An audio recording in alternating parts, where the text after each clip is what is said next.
Now, bringing you the very best in New Hampshire-based local music on IPMNation.com and 100.1 The Planet, this is Local Outbreak.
Young girl,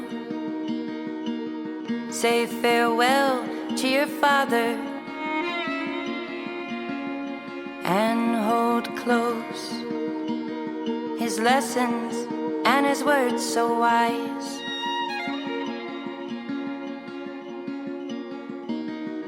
You are my proud and loyal daughter. Remember, it takes just one man to cut you to size.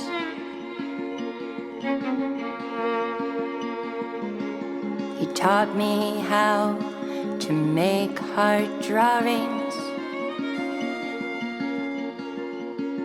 each half equally matched to make it whole. Remember, my darling, no one will ever love you like you do for yourself deep within your own soul. It's my heart and your mother's that has made you. It's our two halves come together and makes your love whole.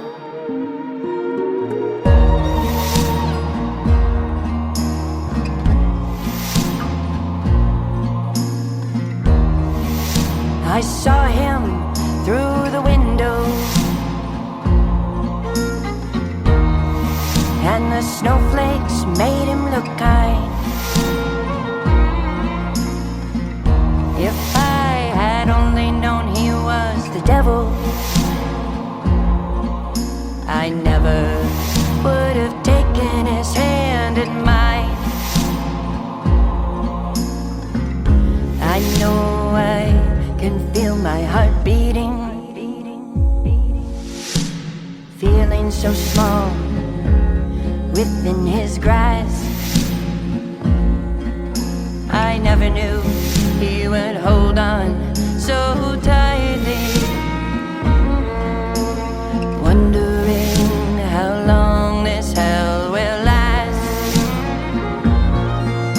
My darling, I said that I love you. Oh, but that was a lie. It was the only way I could escape you, and that word love I'll crucify. I know I can feel my heart beating. I know now he will never let me leave his side.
I put one foot in front of the other. I'll do whatever it takes to save this sad life of mine. I know I will feel my heart beating. I feel now I can open my eyes. Am I ready to break the mold I was born into? I tell myself I've never felt more alive. Break free from this cage and fly to the sky. Oh, break free. Break free. Break free. Break free.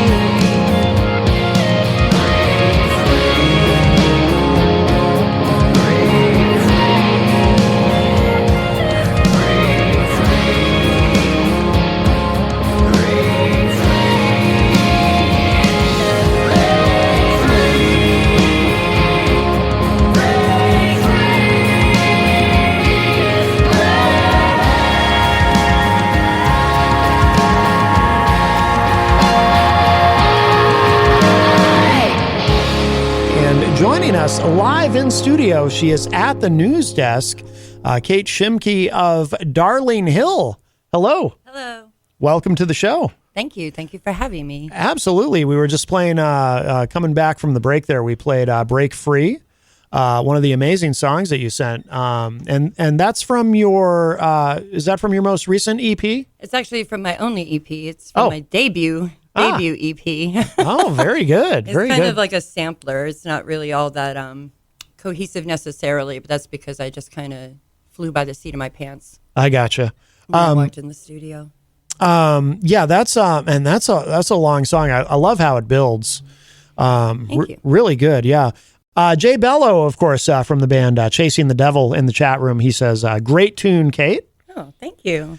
Let's see. Also, yeah, you've been getting some love in there while that was playing.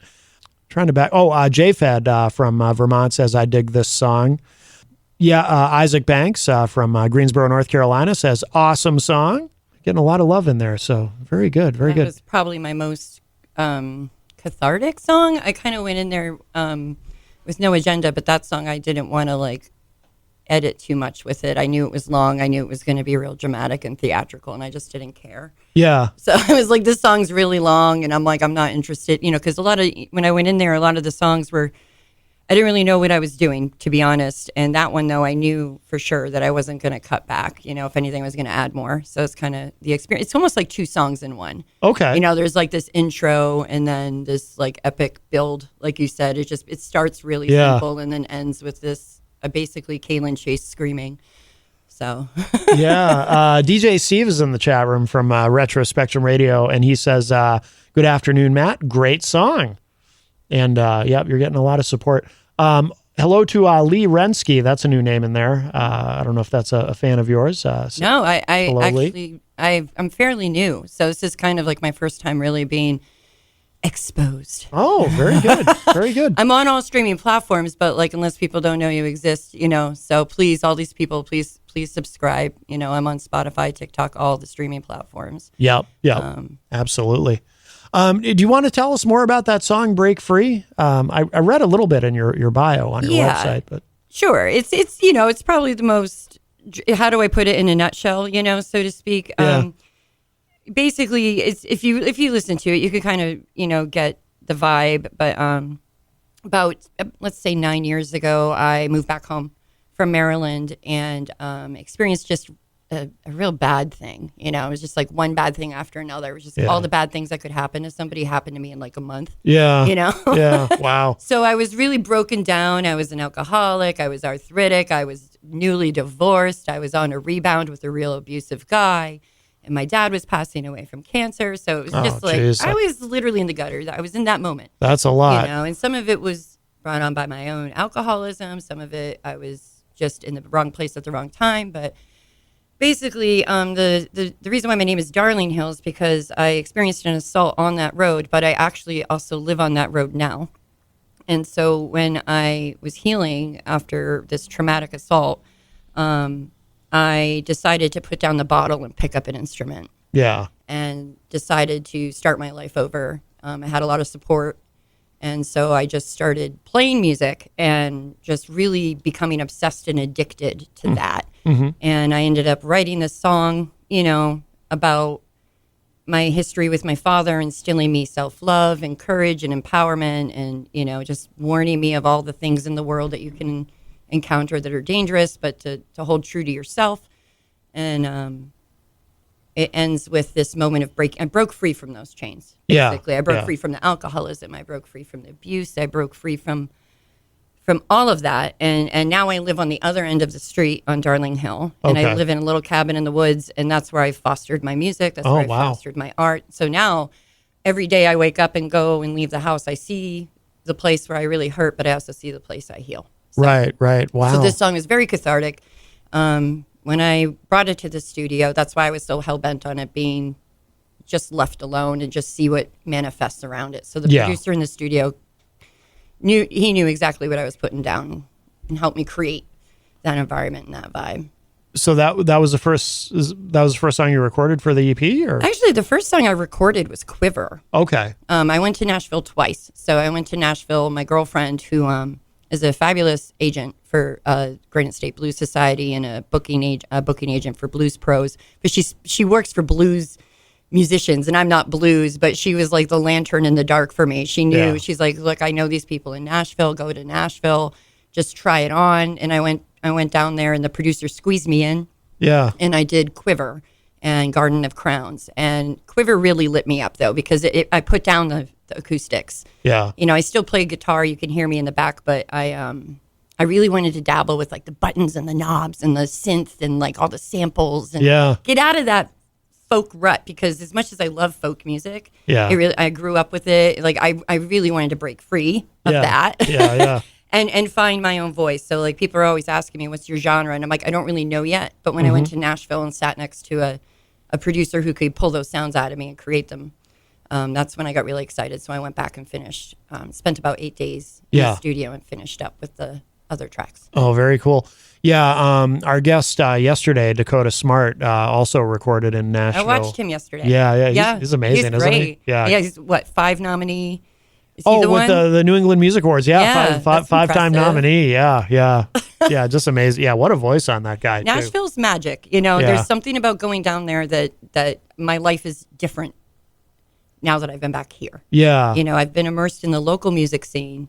At probably the most local level I could, and I was just itching for something else. And when I went to Nashville and I didn't even care about anything outside the studio. There's a lot of cool stuff, like John and June Cash were buried down the street. Like I was really close to the music history, but all I wanted to do was just be in the studio and create. Yeah.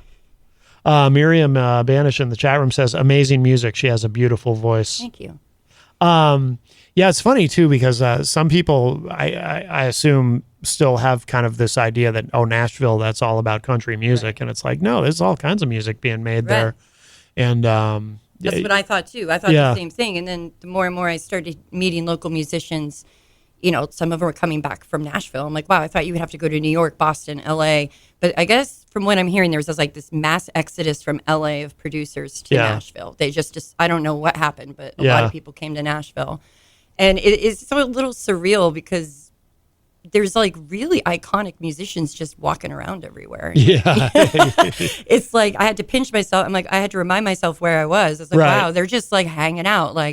It was just wild. It was really wild. Did you have a chance to get on a stage anywhere while you were there? No, but I got to see some shows, because I went with friends who know the scene. I went to a couple really cool, low key places to see some, Leroy Powell was one. At the Underdog, the 5 Spot. There are all these cool, local joints you could go to, and everywhere you go, the music's great. Yeah. But no, I didn't get on the stage. Yeah. Probably, I don't even think I knew what I was even doing in the studio at that point. Yeah. Now I'd like to, yeah. So part of the EP was recorded there. The whole EP. Oh, the whole EP was done there. I just did it in 2 trips. Oh, I gotcha. Okay. Yep. Cool. And when did this come? I think you said already, but when did this come out? I believe I dropped it in August. Oh, okay. So not that long ago. This is. So you hadn't released anything prior to this. Correct. Wow. Yeah, I've recorded. Yeah. And I've played gigs, at like bars and coffee houses and Yeah. some small events. But yeah, not really. I don't really have like a big band. That's Yeah. the thing. So that's the thing. I go to Nashville and I have this epic experience working with very qualified people in the industry. Like the supporting musicians on that album are top notch. Yeah. Like I was very lucky. Oh yeah. I'm still astounded every time I listen to it that I have the people on my album that I do. And if you go looking at my profile, I have links to who these people are. Yep. And now I got back home though, and I had a moment of like pure depression. Really? Oh yeah. No, you could ask my hubby, Aaron, like I do have another half that comes with me on these things, but I wanted to fly solo today, but he can tell you I got home. I was like riding this high, and then I get home from Nashville and I listen to it. I'm like, I'm a fraud. I'm a fake. Everyone's going to know that I'm like, I don't sound like this. Like all I have is the guitar. I don't have a band. How am I going to deliver? Like all this anxiety built up. But then I recognized that like, there's no linear way. There's no playbook on how to do things. And like, I took a moment and an opportunity and ran with it. And now I'm applying myself, and I got a keyboard. I'm learning how to play the backing tracks. I'm starting. It lit a fire under my tuchus. Let's put it that way. Oh, cool. So, Jennifer Christman, if I'm saying that correctly, is in the chat room. Says it has been beautiful watching Darling Hill grow, keep blooming. Oh, thanks, Jen. Very nice. Very nice. Should we play? You mentioned Quiver. Should we give that one a listen? Yeah, I got a handful of tunes that I feel like define the sound and the direction I want to go in. And Quiver, Break Free, and Damsel Disorder are the ones that I'm really proud of. All right, let's give this a listen, and then we'll come back and chat more. If you're just tuning in, we have Kate Shimke of Darling Hill joining us here in studio. But this is called Quiver.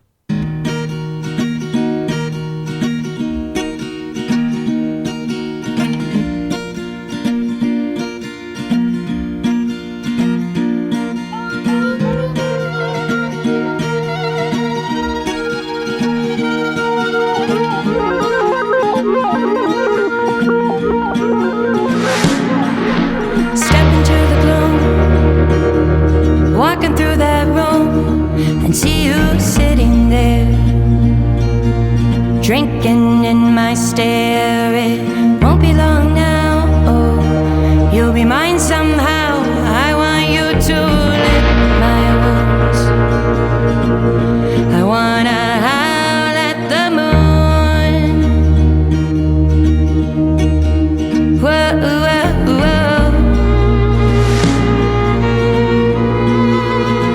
I see the stars in his eyes, and it's no surprise that the symbols on our souls have a common goal. They scream, there's a hole in me, a hole in me, a hole in me, where I go to hide. You know there's room for two, a painted blue, and here your fantasies won't die. And I want a piece of you inside.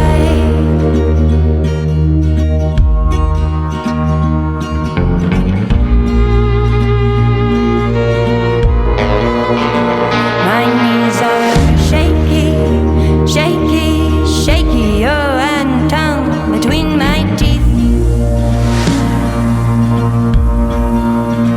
My knees are shaky, shaky, shaky, oh, and tongue between my teeth. And babe, there's something so familiar I cannot define. I think I found my own kind. About you.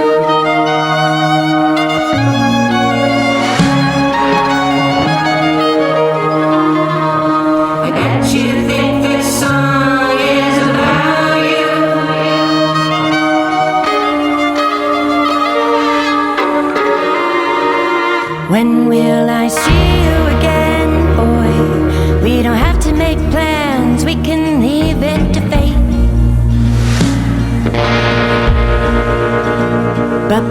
babe, you know it's effective.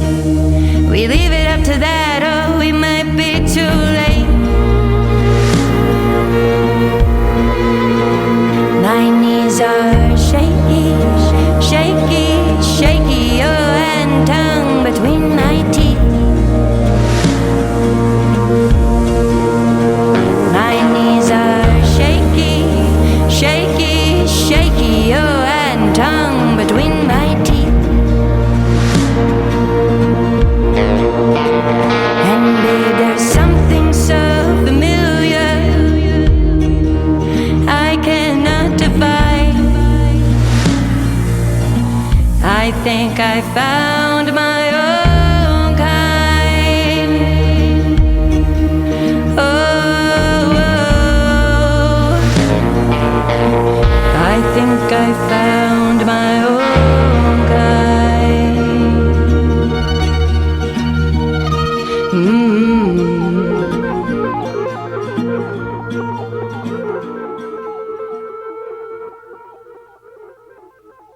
That is Quiver, Kate Shimke, also known, better known as Darlene Hill, and she is here with us live in studio at the news desk. And yeah, that's it's funny.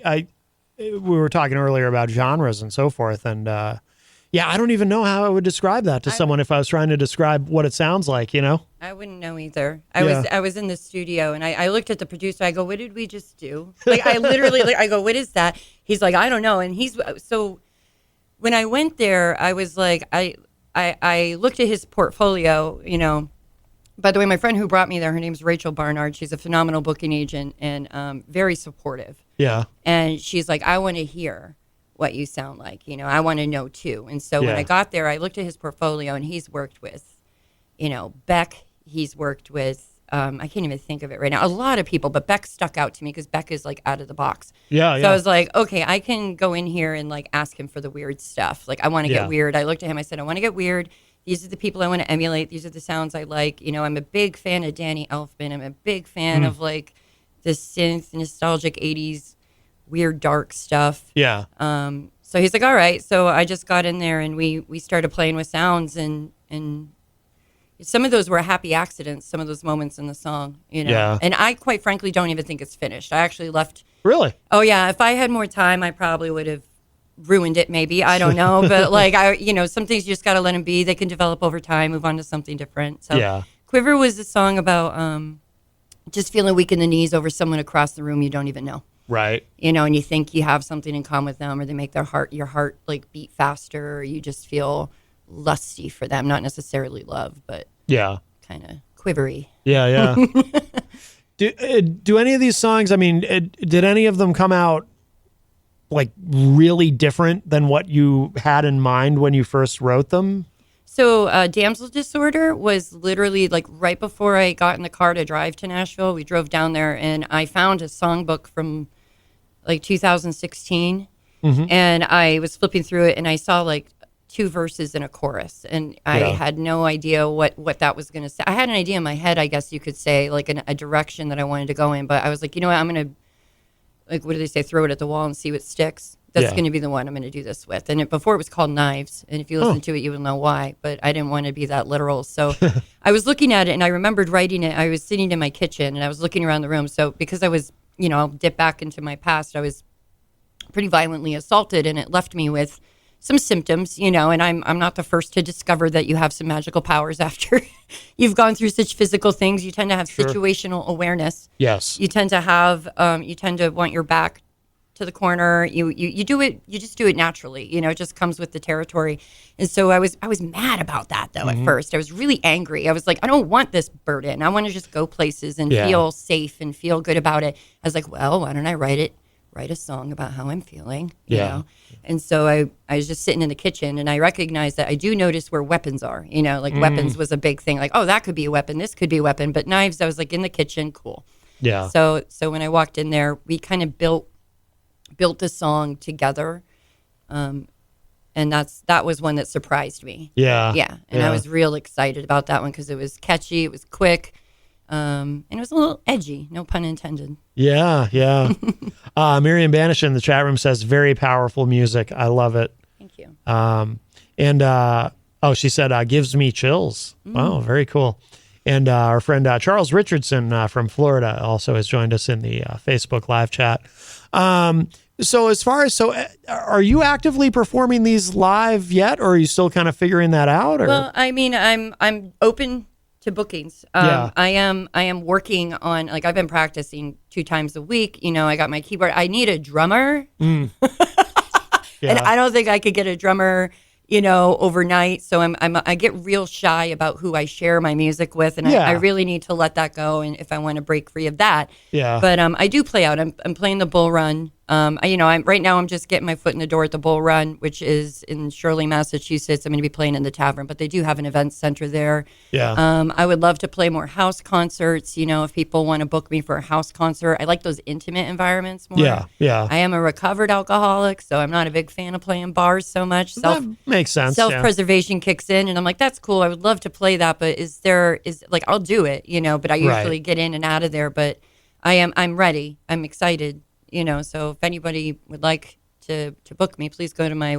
website, and, you know, I can be flexible, see what works. They would get a version of Darling Hill. That would be me, my partner Aaron Derman, who plays guitar, and my friend Nicholas DeChico, who's playing bass and pretty much picking up the slack on everything else with the electronics and all that. So we are growing, but I don't have any intention of stopping. Right. So, you know, any support we could get to be showcased would be great. It's funny you mentioned needing a drummer, because it's something that's been a big topic on the show recently with musicians is, every drummer you talk to, it's like they're already in 10 different bands. Well, there's a lot going on with drummers too. They got the gear, you know, just carrying the gear. And I live in a cabin in the woods that's 800 feet walk-in site only. Oh, really? Yeah. So I live on a land trust, and we live according to the land. So it's really great for creating art and music, and I host house concerts in my backyard. So that's like a whole nother thing. That's how that's how I've nurtured myself. I created my own music community. And so I would book, promote, and donation-based house concerts in my backyard for 9 years. And just getting the musicians to come and telling them, you have to carry your gear through a forest. And then, by the way, I don't even have a real bathroom. There's an outhouse. So it humbles the musicians real quick. And they either go, oh my God, that's awesome. I can't wait to do that. And they love it. And then I got others that are like, okay, you know, and they're a little hesitant, but once they get there and they see the environment and they see how intimate it is, because I really am at the root of it. It's about the art to me. Like, I love the whole marketing and like making the catchy songs and see but to me, I mean, the whole reason why I created this was so I could not let my mind go to dark places. You know, it's very, very typical. So I did it in my own backyard because I could, because I had the property. And so now, like, I could book myself in my backyard all day long, but I would like to get out and, you know, if there's a drummer out there that just needs a workout routine. I always say my theory about why drummers are hard to find is because when you're growing up and you first become interested in playing a musical instrument, when you have to have the talk, you know, with your parents about it, and if you say, well, I want to play drums, you know, they're like, drums? Man, really? What a full body experience that must be, though. Well, really, like watching. So I had Shaky Folks, real sought after drummer. In Nashville. And he got in there and just ripped it up, like brought those songs to life. I was just lit. I was turned on. I've never got my rocks off so hard in any capacity than watching him play my music and wondering what it must feel like to really embody that full expression of like over here, over there, you know, like wow, that's just a full body physical experience that you're having. And, you know, I'm willing to buy a drum kit and keep it in my house. Right. If someone would just come and play and practice for me and book out. Right. Jenny shared the website in the chat room too, darlinghillmusic.com. Thank you. Who does your website, by the way? It's a really nice, I'm a web designer, so Me. Really, you did a nice job. It took years of practice. Thank you. Thank you so much. It took a long time of observing. So while I was honing my craft and learning how to play music and convincing myself that I could be different and still succeed. I learned through other musicians, watching other musicians and booking them and promoting them and going to their shows and learning about the gears, behind the curtain and like all that stuff. And so by the time I was ready, to do my own music, I wanted to make sure I at least looked like I knew what I was doing. Right. So far, I sound like I know what I'm doing. Now I look like I know what I'm doing. Yeah. No, absolutely. Well, let's. What was the song you just? Damsel Disorder mentioned? was the other one I sent you. Yeah, you sent me the whole. We might have time to play all 5 tracks, but yeah, you had mentioned Damsel Disorder a few minutes ago, so maybe we should give that one a listen next. And you said this is the one that was originally called Knives, but and you'll know why when you hear it. But you didn't want to go with the obvious title. Yeah, that makes sense. Yeah, now I'm kind of hoping I did do it, because then like that meme with Britney Spears making the knife gestures. Have you seen that? Oh, I have. I'm like waiting for somebody to find my song on TikTok and make a meme with it. Right. But it's called Damsel Disorder. All right, very good. This is Damsel Disorder, Darling Hill. Check it out.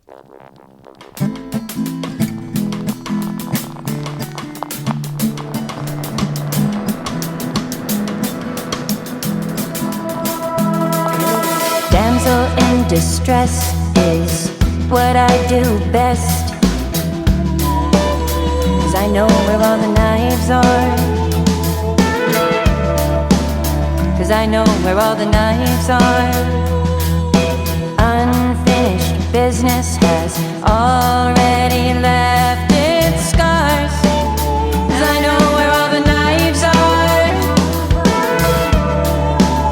'Cause I know where all the knives are.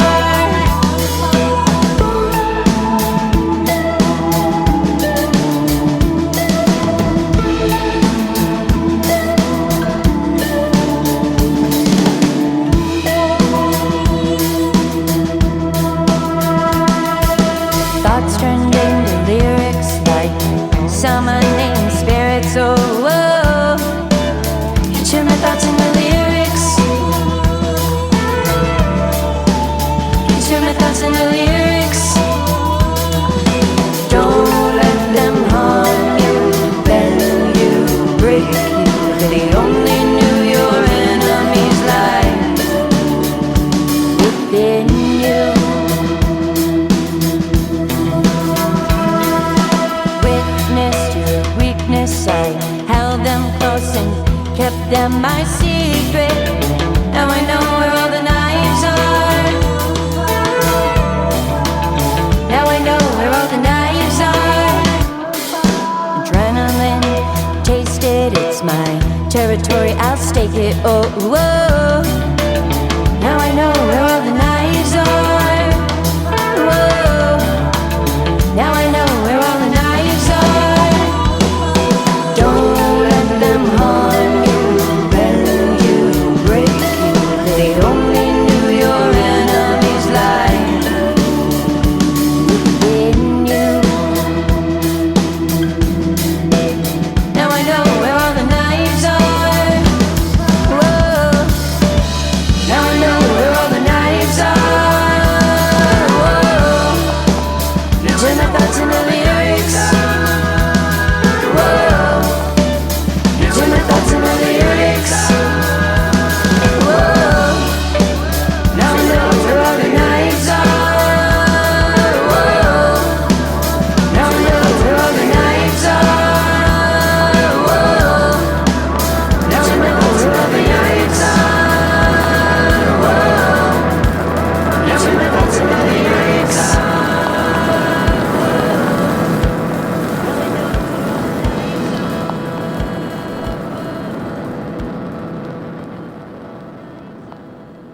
Damsel Disorder is the name of the song. That is Darling Hill. And we have Kate Shimke of Darling Hill here with us live in studio. That's great. It's catchy. And I like how cheerful it sounds. You know, I like that. Now I know where all the knives are. It's very cheerful. Well, I would busk. I used to busk, so I started with a ukulele, and then I shifted over to a banjolele. Really? Which is basically the same thing, but I threw like a metallic string in the C chord. Yeah. And it gave it a twang. And like I did find it quite funny when I'd be busking at like Parker's Maple Barn or like on the side of the road that people would be like bopping their heads, and I'd be singing like folk songs about murder and like cocaine and stuff. Right. So I kind of liked that. What's the word? That contradiction of peppy and sad. Yeah. Yeah. No, I dig that. No, that song really does it. That's cool. Jennifer Christman in the chat room says, a message from Ellen Shimke. She loves your music, watching you grow, and is so proud of you. That's my mom. Oh, very nice. My family. Very nice. They've been very supportive. Let's see. She also said from Judy Russo, how awesome it is that you are able to turn pain into purpose. Just love hearing your voice, whether it's talking or singing. So happy. Whoops. Oh, sorry. Oh, so happy you are now no longer a damsel in distress. Yes. Keep on rocking. So these Kate. are people that have witnessed the whole Lifetime movie. Yeah. Started from the bottom, now we're here moment, you know? Right. Yeah. Yeah. Miriam Banish says, Mr. B. Gentleman Rhymer plays what'd you call it? A banjolele? Yeah, I played a banjo lately, yeah. I didn't know that was a thing. Yeah, me neither until I didn't want to, like, I liked the ukulele. It got me started. It got my fingers used to playing strings, but. That was your first instrument? Yeah. Oh, yeah. wow. And you know, I got kind of sick of it, you know, and I noticed when I started playing guitar that I sounded better vocally. There was more notes to blend with. I could experiment more vocally. So I started to, you know, develop my voice, which quite frankly, I've been told that, you know, it might be what sets me apart. I do sound very different, but because of that, I was always very not confident, you know, because I have a lot of really talented friends that are their range is really good. You know, they sound top notch. And I always, you know, you're going to compare yourself. Oh, of course. Even, you know, no matter what. So I knew that I didn't sound like most people. I was very aware, but I just decided that it didn't matter. Yeah. I was like, I'm going to do this for me first. Yeah. That's what all this was about for me. I got real selfish. And yeah, the opportunity to go to Nashville was very, very expensive.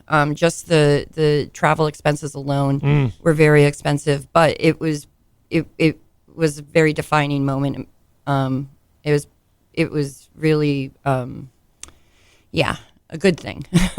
Is it challenging to recreate those songs live? I imagine they change, right? Yes, they do. I mean, now I perform it better now that I've heard it through a big production studio. I do have more confidence, but yeah, I don't have like a backup vocal. Like I said, I don't have that drummer, but I still have that energy, you know, vocally. My vocals do just keep getting better. I'll pat myself on the back there. So, you know, it's definitely it was a learning curve coming back there. And I once again, I didn't want to let it stop me. I had a moment where I dipped and I was like, I'm a fraud. I'm this, I'm that. Everyone's going to know. And I'm like, wait a minute. Imposter syndrome, it sounds That's like. exactly what it was. Yeah, but I was like, what comes first, the chicken or the egg? You know, and I started looking into other musicians, and, you know, a lot of them don't create their music until they go in the studio and they don't know what they're going to sound like. And then they figure it out later. I think Blaze Foley was one. I've been learning a lot about Blaze Foley. I've been real captured by his story. And he even said, you know, he goes to the studio and creates it, and then he would hire musicians later to emulate that. So when I can afford all that, I will. Yeah. But right now it was like a goal. You know, I'm 40 years old. It was a 40th birthday thing that I did, and you know, fortunately my husband was very supportive, watched me go through all this. My husband also works in audio, so he was very interested in just going in general. So he's a microphone designer for Earthworks Audio. Oh, no kidding. So when we went, there was this other whole agenda, you know, to see, because quite frankly, the gear that I used was very iconic. Some of the gear I used was used by Scott Weiland, a very famous microphone. I don't know. He got real excited about the microphone. All the guys were excited about the microphone in the room. I was just happy that Scott Weiland sang into it. That's all I cared about. Right. But there was like this back end history of like technology, that this microphone's never been made the same way. It was like a Newman U47. Like, I don't know. It was real special. Yeah. But all I was hung up on was Stone Temple Pilots. But yeah. I was like, you're telling me Scott Weiland spit into this? Okay, cool. So, right. So that's all I needed to get jazzed. Yeah. So he got to see, you know, from an audio engineer perspective, a real high-end recording studio. He's seen it before, but it's been a while for him. So now, are you already thinking about the next one? Absolutely. I already got songs. I want to go there so bad. I want to go right back. You know, there's a lot of studios in New Hampshire that I'm not going to pretend don't exist. They're everywhere. Yeah. They are kind of like tucked away. Yeah. You know, and I did work with a real you know, I don't know if you've ever met Charlie Chronopoulos. He's a phenomenal local musician. I'm very aware of him. I don't think think I've met him. I don't think I have. You should. Yeah. So I was supposed to go to Nashville before the lockdowns, and then the lockdowns happened. And then I just resigned myself to never going to Nashville. I thought it was a pipe dream. Silly me for thinking I could go. And so I just kind of refocused locally. And I met Charlie Chronopoulos. We're part of an art community. And I met him through the art community. And he's very, very humbling, very grounded, down-to-earth person. But he's phenomenal on stage. So I was a little intimidated at first. But when I met him, I was like, hey, how do you feel about recording me? So I went up. And I spent about a year with him, and he approached me from a very gentle angle where he just put me in the room and let me play live, and he worked with me, and just having that experience with him, by the time I was done, Nashville came back on my radar, and I had an opportunity to go, so I went. So I give a lot of credit to Charlie Chronopoulos for being my coach through that, and if any of your listeners haven't heard him, go check him out. He's phenomenal. Yeah. He's phenomenal. And maybe I can give you his contact and he can be on the show. Yeah, definitely. Because like I said, I've always been aware of him. It seems like his name has come up.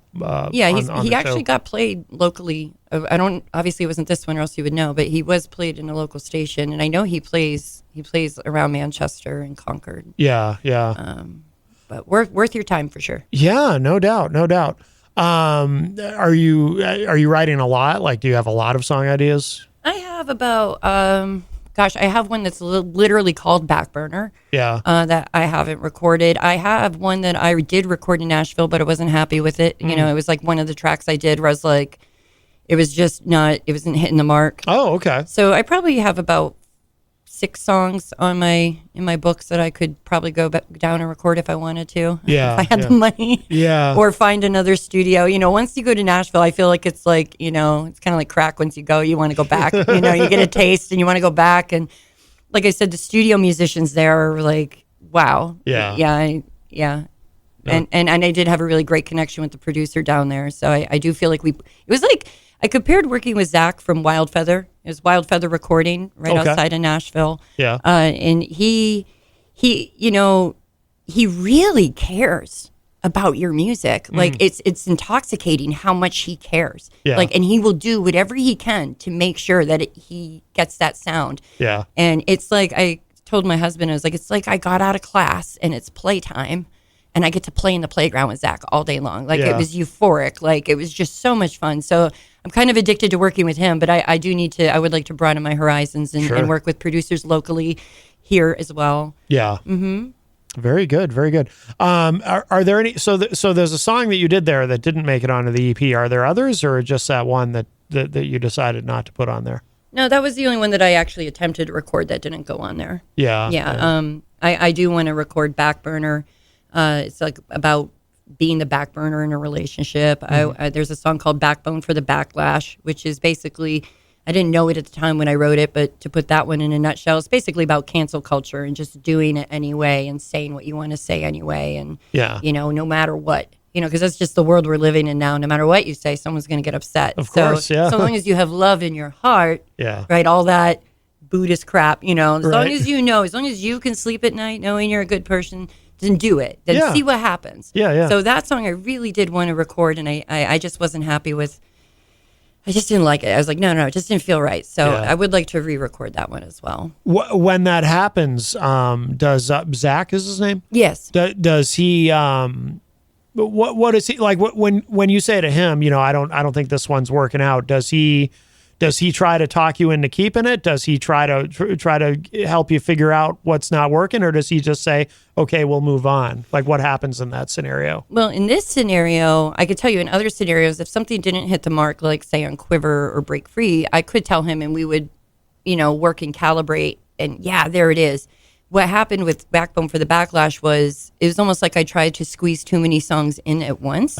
So this one just didn't develop as well as the others, and to put it in with the other ones would have been like Bad News Bears. It would have been like, because if you do play my other songs, you're going to notice, your listeners are going to notice it's very different from what you just listened to. So the last 2 songs on my EP are very folk oriented. Yeah. They're very folky. And so Backbone for the Backlash was also very folky. It had like this Irish folk vibe to it, and it just didn't hit the mark, and we just didn't have time. Yeah, just didn't have time. And I told him, I said, if I can go back which is a shame because Kalen Chase gave background vocals for that. And Kalen's worked with Korn. He's worked with Melissa Etheridge. He's worked with Chris Cornell. That's why when you hear those tracks with him backing me up vocally, they sound so epic. Yeah. And they do hit that mark. But there was just something about this one. We just didn't have time. I needed to scoot. I needed to come back to New Hampshire. I couldn't stay anymore. So it's on his radar if we were to ever approach it again. Okay. Oh, very cool. Yeah.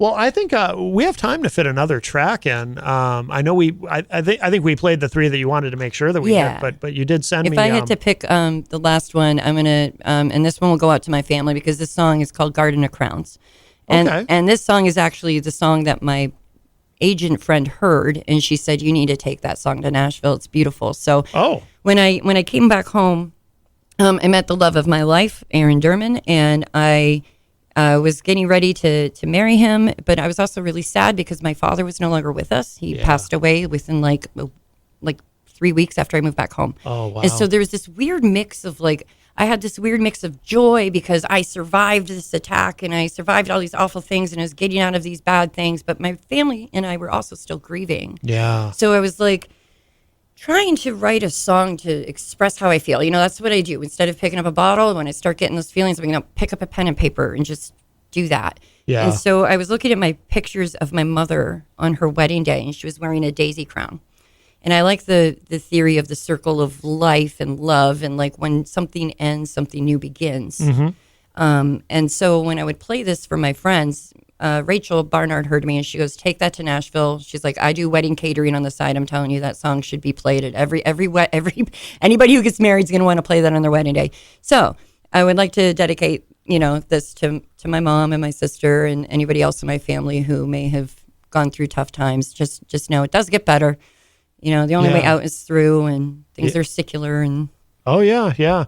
And this is homage to my experiences growing up. Listen to my father. My father was a musician. He was a bass player, and he was very much immersed with the Appalachian sound and the folk sounds and Johnny Cash and May the Circle Be Unbroken and all these heavy stringed instruments. So it was a lot of fun to play this in Nashville. Oh, cool. Yeah. All right. Oh, by the way, Jennifer Christman in the chat room says, Garden of Crowns, story of our family's love. So thankful you wrote it. Yeah. Oh, very nice. And by the way, Quincy Raymond, also known as Quincy Lord, Hey, Quincy. is in the Facebook live chat. Yeah, he was on the show I just the watched other him. day. Yeah, I saw that he was on. I listened to you, Quincy. Yeah, no, he Much was love. fantastic. He's played at my house before.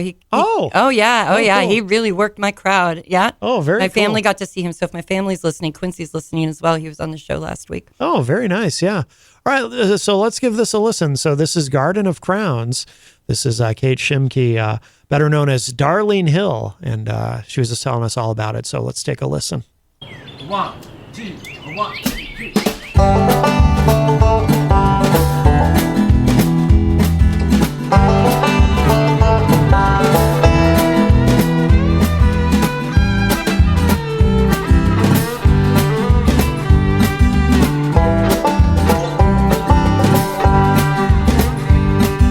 She wore daisies on her wedding day, love-link stems that's here to stay. They're a constant gift for tabletops to prove that their love won't stop or ever lose.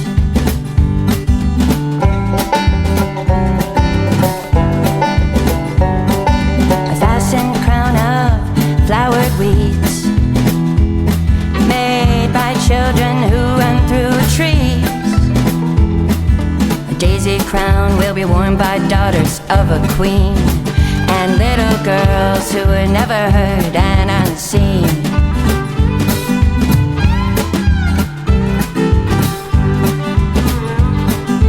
Tell me, love, what can we leave behind? For when we die and lie side by side, side by side, plant seeds, pray with the sun. You know our story's ended, theirs has just begun. They'll be watered when the tears start to flow. And in our grave, a garden of crowns will grow.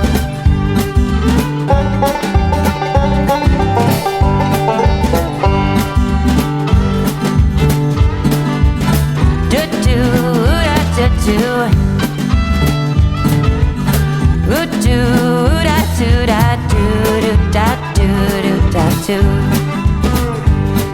da do da do do da do da do. A daisy crown will fall fast apart, leaving love strong in our minds and hearts. But just when you think it's dead and over, our garden of crowns comes to life with clover. Da da da da da da da da da da.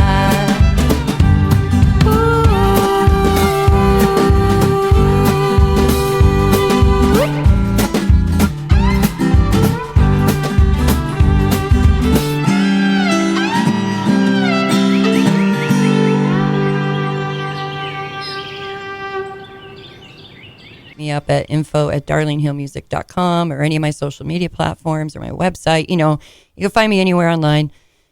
And if you're a drummer. And if you're a drummer and you like what you heard, I really need some support there, of course. Yeah, no doubt. No doubt. Yeah. And like I said, I'll buy the kit.